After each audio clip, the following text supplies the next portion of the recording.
As we have built up some basic ideas about this triangular shaped black box called an op-amp, we are going to go with the inverting and non-inverting circuit using this op-amp. Before doing so, I want to give you two thumb rules, means the two rules which will be very helpful for you to understand this inverting and non-inverting amplifier circuit, also the other circuits which will be discussed in our further lectures.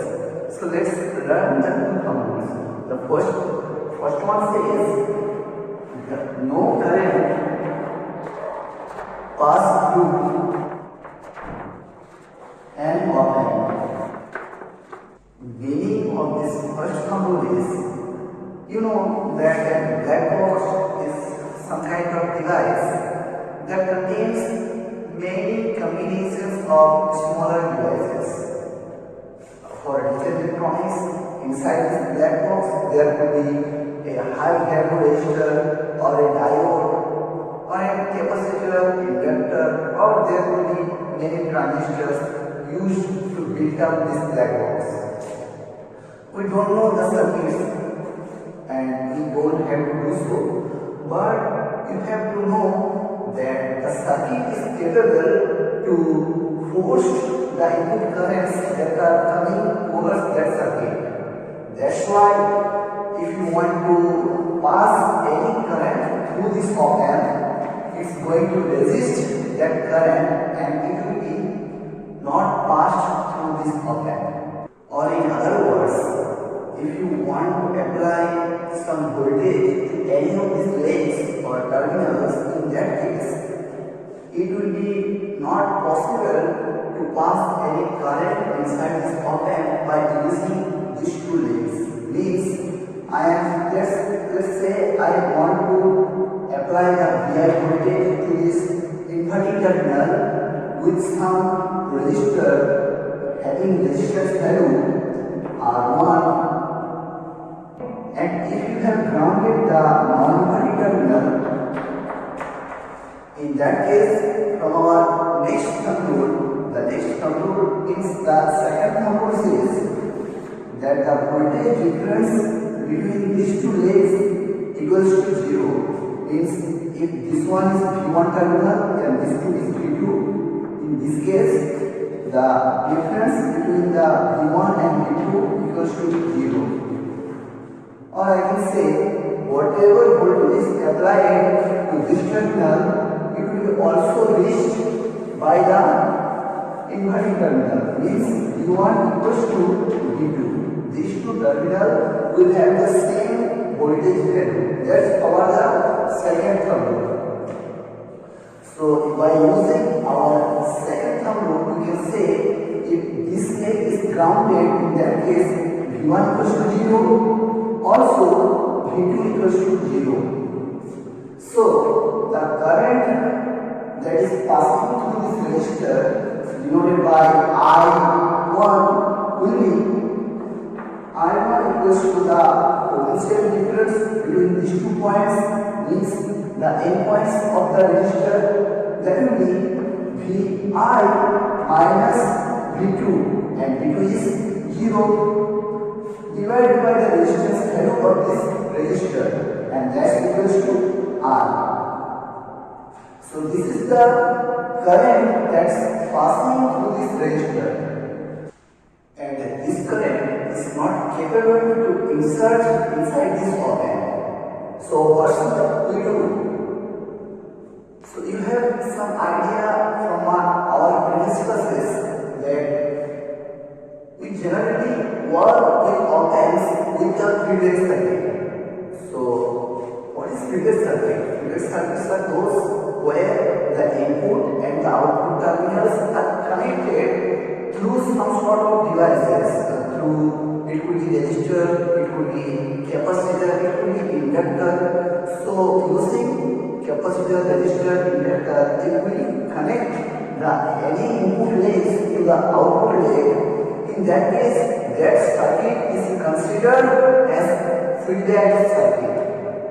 So we are going to do this circuit feedback also. By doing so, we are going to introduce another resistor named feedback resistor having the resistance value RF, which one is connected through this wire to the inverting and to the output terminal. In this case, from our first thumb rule, as no current will be passed through this op-amp, all the current that is produces through this resistor will be passed through this feedback resistor. Means if I2 current is passing through this feedback resistors, in that case I1 will be equal to I2. There will be no loss of current, means all the current created here will be flow through this feedback resistor. So that's our first thumb rule, and our second thumb rule was named virtual grounding, or you can say whatever voltage is applied to this terminal will appear at this inverting terminal. Means V1 must be equal to V2. So by using this thumb rule, now we are going to understand the inverting and non-inverting circuit of an amplifier. So by discussing this thumb rule, I have also created the inverting circuit for an op-amp. You see, if this one is Vi, in that case the current value will be I1 equals to Vi divided by R. Vi divided by R. So Vi is the input voltage, and from this reason you can say the voltage difference between these 2 points. We always calculate the current to the end terminals of the resistor. For this resistor, the end points are this one and this one. So this ends voltage is VO and this ends voltage is 0 from our second thumb rule. So I2 here equals to V2 minus VO divided by the resistance value, that is RF. So V2 that is equals to 0 minus VO divided by the resistance value RF. And as from our first thumb rule, this current and this current is same. So now I am equating these two currents. Means using first rule, I1 equals to I2, or I can say I1 equals to Vi divided by R. Vi is the input voltage divided by the input resistance, equals to I2 equals to negative VO divided by RF. RF is the feedback resistance and VO is the output voltage. So by doing some calculations, we can say VO equals to negative RF divided by R times Vi. And from childhood we know that the resistance value of resistors are fixed for fixed temperature. Means if temperature is not varying on large scale, in that case the resistance value of some resistor will remain same. So as a combined, we can say RF divided by R equals to another constant, as RF is a constant, R is a constant. So we can say RF divided by R also a constant equals to AV. AV is the term denoting the amplification factor or the voltage amplification factor. So this equation becomes VO equals to this negative sign times AV times VO. Now I am covering this equation because this is the final output voltage for an inverting circuit. From this equation you can see that the output voltage by AV times and it is inverted. Means whatever voltage the input is inverted. Output will be inverted. Whatever voltage is applied to the input. For example, if you take any voltage, let's take Vi equals to 10 volt. In that case, if AV equals to 1, means the RF value and R value are same. In that case, RF 1, R1, in that case, AV equals to 1. In that case, we can say the output voltage will be, so in this case, for Vi equals to 10, as AV equals to 1 and we define 1 times 10 volt.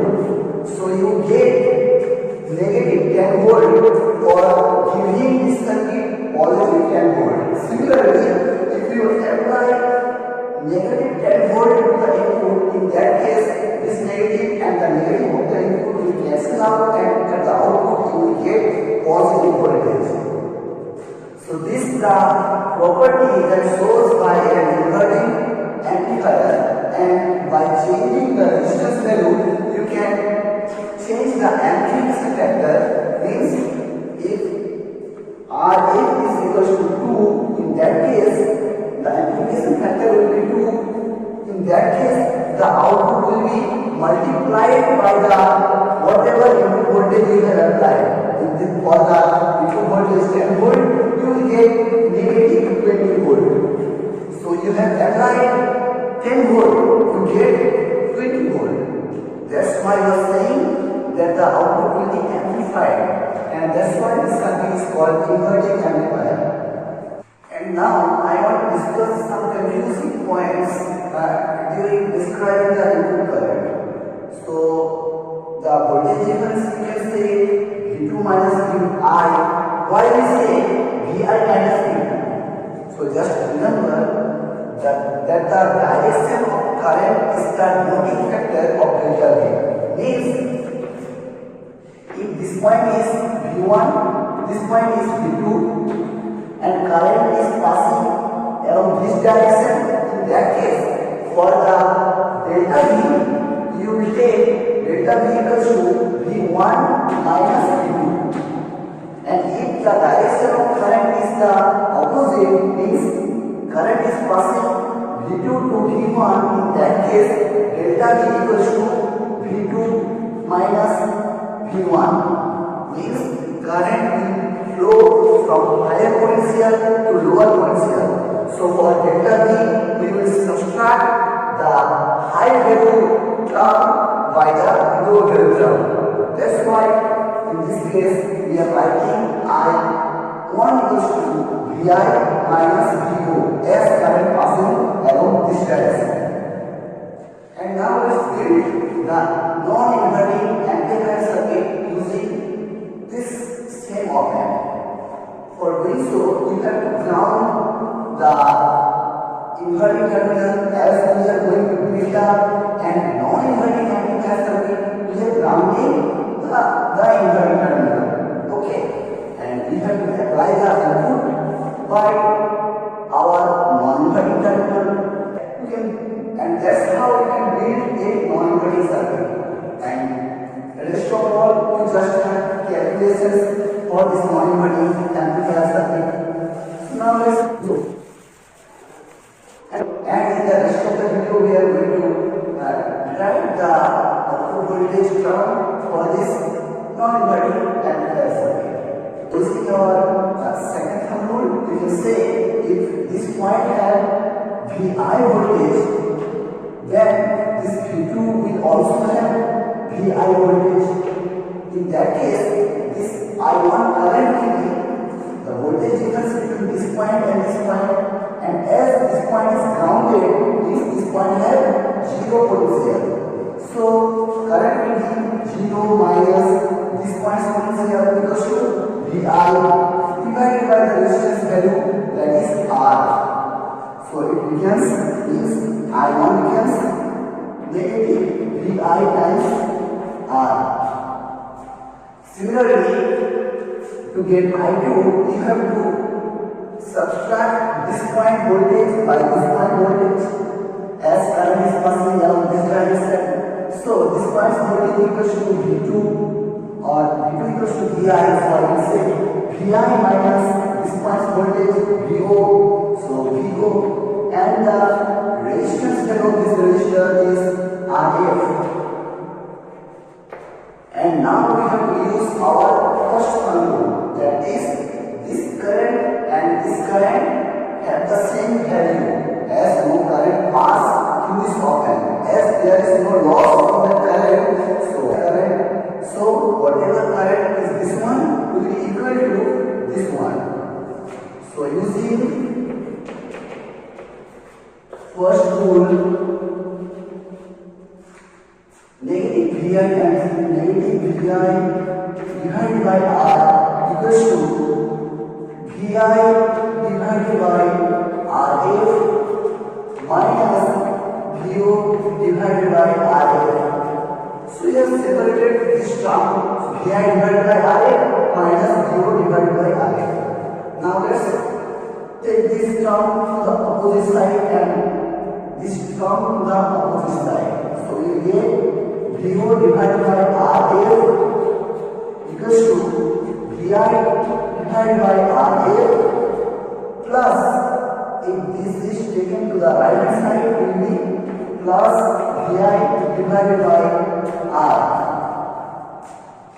Or we will say VO equals to, we have to multiply this RF to this ones, and we are taking common of VI. So you will get RF divided by RF equals to 1 plus RF divided by R. RF divided by R. So you can see that again the RF divided by R term comes, and we have noted the term RF divided by R by the notation AV. And in this case, we will note the term AV equals to RF divided by R plus 1. So for non-inverting case, AV equals to RF divided by R plus 1. This will be equals to the voltage gain factor.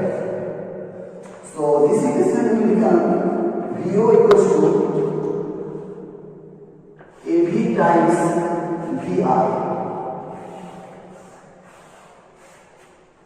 Now, looking at this equation, you can make some sense that if you apply some voltage to the input terminal, in that case, output will be same sign.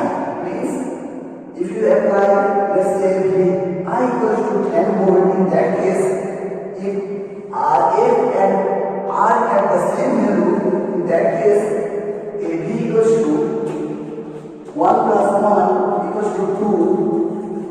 So in this case, the output voltage will be 2 times 10 equals to positive 20 volt. So you are applying positive voltage, getting positive voltage with some amplification. With giving 10, getting 20 is amplified by 2. And similarly, if you give negative 10 voltage, you will get negative 20 volt. So these are the two circuits using op-amp or inverting and non-inverting circuits. If you have any recommendations, you can give so that I can improve myself. So thank you. All the very best.